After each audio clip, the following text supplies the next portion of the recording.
This video is definitely sponsored by a subscriber of mine who has a product called Adrenal Relief. As I mentioned in another video a little while back, there's still a 25% off code on Amazon that he made revalid again for this month, and that is REALIST1. Again, the product is Adrenal Relief. Increase happiness. Ashwagandha can ease stress and anxiety by 44%. Sleep. Magnesium is well known for its ability to relieve insomnia and relax muscles. Boost energy. Vitamin B complex can do this naturally without the use of caffeine. No gluten or soy. We strive to be as healthy and as natural as possible. Currently has a 5-star rating on Amazon with 29 reviews and climbing. So if you want to support Adjacent 4 subscriber and his great product, which he had custom made, by the way, with the ingredients to his liking, again, that is Adrenal Relief, and I will provide a link in the description box with the discount code should you want to purchase them. So this is a completely awesome story. Quite a number of websites are covering this one. This one's actually from vice.com, motherboard.vice.com. So you heard about, this hack that happened a while back, with, on Wednesday, last Wednesday, whatever, an anonymous hacker, stole $32 million worth of Ethereum by exploiting one of the wallets or whatever. So I love it when the good guys win one. The good guys step in and save the day. I love it. How coders hacked back to rescue $208 million in Ethereum. So good guys hacked the bad guys back to return people their Ethereum. This is, I absolutely love this.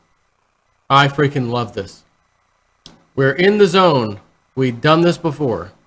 On Wednesday, and again, this was last Wednesday, an anonymous hacker or hackers stole $32 million worth of Ethereum's cryptocurrency, known as Ether, from 3 multi-signature wallets thanks to a vulnerability in the contract for the wallets.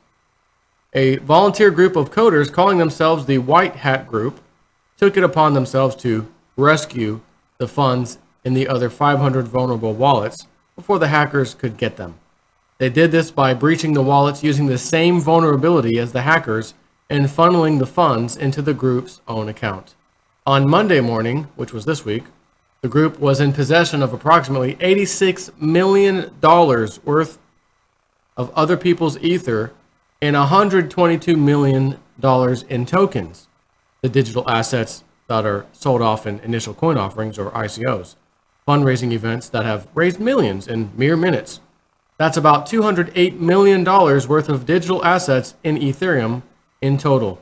By Monday afternoon, tens of millions of dollars worth of tokens and Ether had been returned to their owners.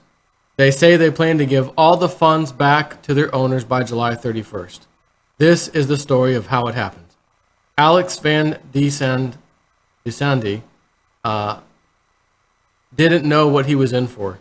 As an interface designer for the Ethereum Foundation, the organization that leads protocol development for the eponymous cryptocurrency and app platform, he was a notable attendee at an annual Ethereum workshop at Cornell University that kicked off on Monday. The last time he attended, in the summer of 2016, the worst hack in Ethereum's short history had just occurred. Hackers exploited a bug in the code of a crowd-directed investment fund called the DAO and stole $53 million worth of Ether, the platform's currency. In response, he became the public face for an ad hoc group of coders who called themselves the Robin Hood Group. They exploited the same bug that the hackers had used to siphon away most of the remaining Ether from the DAO before the hackers could. It was an extremely controversial move, robbing people for good before a hard fork split Ethereum into 2 versions and wiped out the effects of the DAO hack on the new version. This year, though, the workshop had gone swimmingly. On Wednesday afternoon, a coding workshop had just wrapped up, and Desande was, as well as other Ethereum developers, were evaluating student projects. As 2 p.m. rolled around, Deja vu struck with a vengeance. Someone in the group got a call from another Ethereum developer and dropped a bomb. The Foundation's wallet, they said, was being hacked at that very moment. Thinking the developer had meant the Ethereum Foundation, the room scrambled to find out what was going on, he told me in an interview. They quickly discovered that the Foundation's wallet had all of its funds intact, but a vulnerability in a popular Ethereum client known as Parity had let hackers treat multi-signature wallets created with the latest version of the client as personal ATMs. Multi-signature wallets are popular among companies because they have multiple key holders and require a majority to sign off on transactions. The hackers cleaned out 3 of these accounts to the tune of approximately $32 million worth of Ether. Quote, it wasn't affecting us directly, but we could see that 500 other wallets could be affected, and a few of them were holding more than $1 million, he told me on a phone call from New York. That's when, excuse me, that's when we got really worried. We were talking, and a few people said, our money is safe, but somebody can attack these other wallets at any moment, and somebody has to do something about it. The first funds had been taken 8 hours before Desandi and others in the room at Cornell realized what was going on. They were running out of time.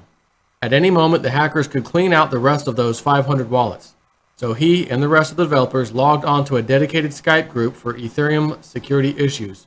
The online group of high-profile Ethereum developers, which included Taylor Monahan, founder of popular Ethereum wallet, MyEtherWallet, was hard at work pinning down the problem and formulating a solution. Everybody simply does what they can to contribute, which turned out to be immensely powerful, she wrote in an email. Someone says, we need X info, and someone else responds, I'm on it. Eventually, a plan came together. Someone could sweep all of the funds from vulnerable wallets into a secure address and give the Ether back to its rightful owners later, basically hacking people's wallets themselves. But who would push the button? Who would take the risk of running afoul of federal laws on criminal hacking, even if they were supposedly fighting the good fight? Hell, who would be trusted to hold on to that much Ether and actually give it back? Enter the White Hat group. These are the people who would ultimately save $85 million worth of Ether and even more in the digital assets known as tokens by taking a page from the hacker's own playbook. The White Hat group, apparently a volunteer collective of coders, has its origins in the aftermath of the DAO hack that occurred in the summer of 2016. After hackers took advantage of a bug of the DAO's code to siphon away $53 million worth of Ether, Desandi formed a small group of Ethereum developers to hack back and rescue the remaining Ether in the DAO by siphoning it out into a White Hat account. They called themselves the Robinhood Group, and it worked. But then the unexpected happened. Vitalik Buterin, Ethereum's inventor and chief scientist of the Ethereum Foundation, elected to split Ethereum into 2 versions in order to completely wipe out the damage the DAO hackers had done. On the new version of the Ethereum, it was as if the hack had never happened. On the old one, called Ethereum Classic, nothing had changed. The hackers still made bank. The White Hat group formed to take over where the Robinhood group had left off, and siphoned off the Ether Classic left in the shadow DAO by exploiting the same bug as the hackers. The person acting as the public face of the White Hat group at the time was Gabelina on Reddit, the online pseudonym of a coder named Jordi Baylina. So I guess it was Jay Baylina, according to Desandi. They then set about returning the funds to their owners. Fast forward to 2017, and the recent hack due to the vulnerability in multi-signature wallets created with a popular client called Parity, the Ethereum community was looking to sweep vulnerable wallets of all their funds before the bad guys could get to them. Halfway across the world from Desandi, Barcelona, Jordi Baylina and his colleague Griff Green were seated at the offices of their Ethereum startup, Giveth, on Wednesday. Green was part of the original Robinhood Group initiative, and now he works with Baylina on Giveth. It was pure chance that they were in the same room when the news came through that hackers had cleaned out 3 wallets. We were in the zone. We'd done this before. The title of the next part. We had just finished a 2-day product meeting for Giveth, and that momentum was just effed. Green said over video chat from their office in Spain. We had no other options, really. It was trivial for these funds to be taken from anybody else. When reached for comment over Reddit, Bailina directed Motherboard, this website, to Green. According to Green, all of the developers who had gathered in the Giveth office for the meeting got to work writing a script to sweep all the remaining funds from the vulnerable wallets. However, Bailina, Green, and a hacker who goes by the name Barry Whitehat were the main 3 members of the White Hat group, Green said. We were in the zone, he said. We'd done this before. We did this for the DAO. Last time we were all spread apart, but we're really lucky to be in the same place this time. Later that night, Bailina posted on the Reddit site that the White Hat group had funneled 85 million worth of Ether and 100 million in tokens from vulnerable wallets and stashed into a secure address they controlled. The group will create new wallets for those affected and return their funds, Bailina wrote, and cryptographically proved that he owns the account containing the funds. The White Hat group will not be accepting donations for their work, Bailina wrote. You want to talk about a class act? We will not be accepting donations. We're proud to just help you guys out. Isn't that amazing? In the end, the White Hat group were the ones pushing the button because they are trusted and they have the courage, Desandi said. But they had a lot of help from the community as a whole. Taylor of My Ether Wallet also emphasized how the entire community, not just the core White Hat group, had contributed to the effort. Others help gather, collect, and organize lists, she wrote in an email before giving an example of what the conversation in the room was like. Just merge the compiled address list. Need to know how which have balance. I'm merging my balance one right now. Is someone else doing tokens? Yes, almost done with the scan. Post when that's ready and I'll add it to ours and merge. End quote.